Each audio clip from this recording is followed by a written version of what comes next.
अमित शाह जी बहुत बड़े बड़े फैसले लिए हैं जो आपके मैनिफेस्टो में हुआ करते थे, चाहे वो जीएसटी हो, चाहे वो आर्टिकल 370 का एब्रोगेशन हो, राम मंदिर की बात हो। लेकिन यूसीसी अभी सिर्फ उत्तराखंड में पारित हुआ है। वन नेशन वन इलेक्शन शायद आपके एजेंडे पे अभी बाकी है।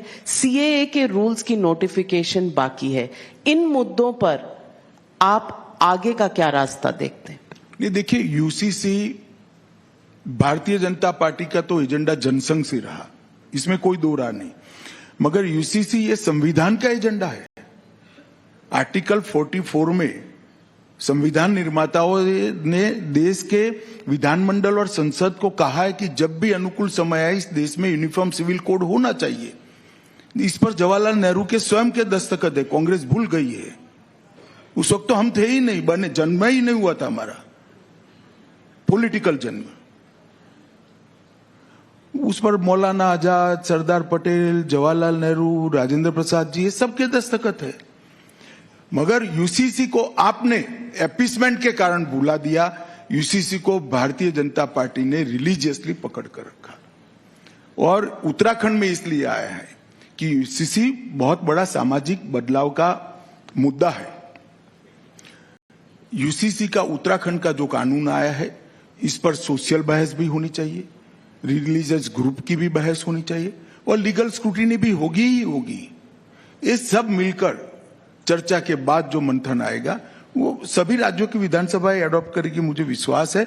और पंथ निरपेक्ष देश, वो पंथ निरपेक्ष देश में धर्म के आधार पर कानून हो ही नहीं सकता। ये बात को पूरी दुनिया ने स्वीकारा है और हमारा भी ये मूल विचार है। One nation one election, one nation one election. One nation one election में मोदी जी ने श्री रामनाथ कोविंद जी की अध्यक्षता में एक कमेटी बनाई है। वो इस देश के सारे भूतपूर्व इलेक्शन कमिश्नर, देश के कई सारे रिटायर्ड जस्टिस से भी बात कर रही है, इलेक्शन कमीशन से भी बात कर रही है, लॉ कमीशन से बात कर रही है, सभी पॉलिटिकल पार्टियों से बात कर रही है। मुझे लगता है कि बड़ा मार्च के शुरुआत में one nation one election committee का रिपोर्ट आ जाना चाहिए। ये रिपोर्ट आने के बाद तुरंत ही चुनाव शुरू होगा, तो देश की जनता को बाद में तय करना है कि वन नेशन वन इलेक्शन चाहिए या नहीं चाहिए। मोदी जी ने तो स्पष्ट किया है कि इस देश के विकास को सुचारू रूप से चलाने के लिए और जनता की भावना की निर्भीक अभिव्यक्ति के लिए देश में सभी चुनाव एक साथ होने चाहिए, एक ही समय होने चाहिए और निर्णय देश में एक साथ। सीए नोटिफिकेशन, सीए देश का कानून है, इसका नोटिफिकेशन निश्चित रूप से हो जाएगा और चुनाव से पहले के बाद पहले ही होगा। चुनाव के पहले ही सीए को अमल में आना है, इसमें किसी को कंफ्यूजन रखना नहीं है। यह भी कांग्रेस पार्टी के नेताओं का वादा है। जब देश का विभाजन किया और वहां पर ढेर सारे वहां की देश में अल्पसंख्यक जो थे, हिंदू, बौद्ध, जैन, क्रिश्चियन थे, उन पर प्रताड़ना होती थी, सारे लोग यहां भाग कर आना चाहते थे। उस वक्त कांग्रेस पार्टी का वादा था कि आप धीरे धीरे आइए, आप जब भी आओगे भारत में आपका स्वागत है, आपको नागरिकता दी जाएगी। फिर मुकर गए। और मैं आज स्पष्ट करना चाहता हूं, सीए किसी की भी नागरिकता लेने का कानून नहीं है, छीनने का कानून नहीं है। इस देश की माइनॉरिटी को और विशेषकर मुस्लिम भाइयों को भड़काया जा रहा है। देश में किसी की भी नागरिकता सीए छीन ही नहीं सकता, क्योंकि कानून में प्रोविजन ही नहीं है। सीए जो शरणार्थी आए हैं पाकिस्तान और बांग्लादेश से धार्मिक प्रताड़ना के कारण, उनको नागरिकता देने का कानून है और मैं मानता हूं इसमें किसी का विरोध नहीं होना चाहिए। मेरा आखिरी सवाल, बड़े बड़े एड्स निकले हैं बहुत से अखबारों में और वो विपक्ष का कहना है कि आप सेंटर में रहकर उनके साथ ज्यादती कर रहे हैं, उनको जो फाइनेंशियल सपोर्ट मिलना चाहिए था वो नहीं मिल रहा। माई टैक्स माई राइट के कई इश्तेहार छपे हैं।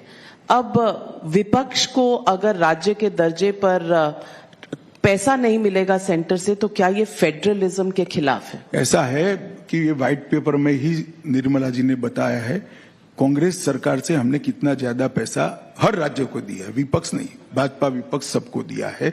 और नरेंद्र मोदी जी ही थे जिन्होंने स्टेट के पैसे को बढ़ाने का काम किया था।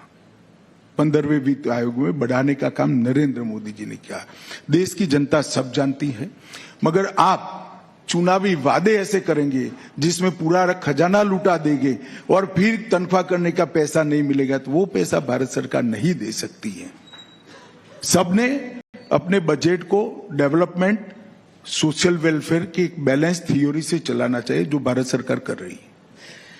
बस जाने से पहले यही पूछूंगी कि अब की बार 400 पार का जो नारा है और इतना अगर कॉन्फिडेंस है तो चुनाव जरूरी है, पैसे बचाकर देश में डेवलपमेंट कर सकते हैं। एक चुनाव बहुत जरूरी है। हर व्यक्ति को लगता है कि हम अच्छा कर रहे हैं, मगर लोकतंत्र में लोग ही तय करने चाहिए कि आप अच्छा कर रहे हो या नहीं कर रहे हो, और बड़ी विनम्रता के साथ लोगों के सामने। हाँ, हमारी बात हम पूरे आत्मविश्वास से रखेंगे। आत्मविश्वास और अहंकार में कांग्रेस को भेद मालूम नहीं है। ये कहते हैं अहंकार है, अहंकार, ये अहंकार नहीं है। आत्मविश्वास है कि 10 साल में हमने देश को आगे बढ़ाया है और आने वाले 10 साल के अंदर हम देश को दुनिया के सबसे ऊपर की जगह पर बिठाने का काम करेंगे, और वो मोदी जी का नेतृत्व ही कर सकता है। और हर भारतीय जनता पार्टी के कार्यकर्ता का जो आत्मविश्वास है, इसका प्रतिघोष मोदी जी ने संसद में किया है कि 370 हटाई है, 370 सीटें जनता से मांगी है और एनडीए की 400 सीटें। मुझे विश्वास है भारतीय जनता पार्टी का कार्यकर्ता, इसका समर्थक और देश की जनता हमें बड़ा मैंडेट देगी, और आने वाले 5 साल महान भारत की नींव डालने के 5 साल होंगे, इसका मुझे पूरा विश्वास है। देश को बहुत सारे संकट से मोदी जी के विजनरी नेतृत्व ने बाहर निकाला है, देश को सुरक्षित किया है, देश को समृद्धि के रास्ते पर ले गए हैं। हमारी शिक्षा नीति को भारतीय मूल्यों के आधार पर बनाए हैं, हमारे न्याय को हमने भारतीय मूल्यों के आधार पर परिवर्तन करने की शुरुआत की है। 80 करोड़ गरीबों के जीवन में उजाला और आशा दोनों बनने का काम नरेंद्र मोदी जी ने किया है। नरेंद्र मोदी जी ने इस देश की ऐतिहासिक, सांस्कृतिक और धार्मिक चेतना को जागरूक करने का काम किया है, और पूरा देश आज एक मुश्त होकर दुनिया में आगे बढ़ने के लिए संकल्पित है।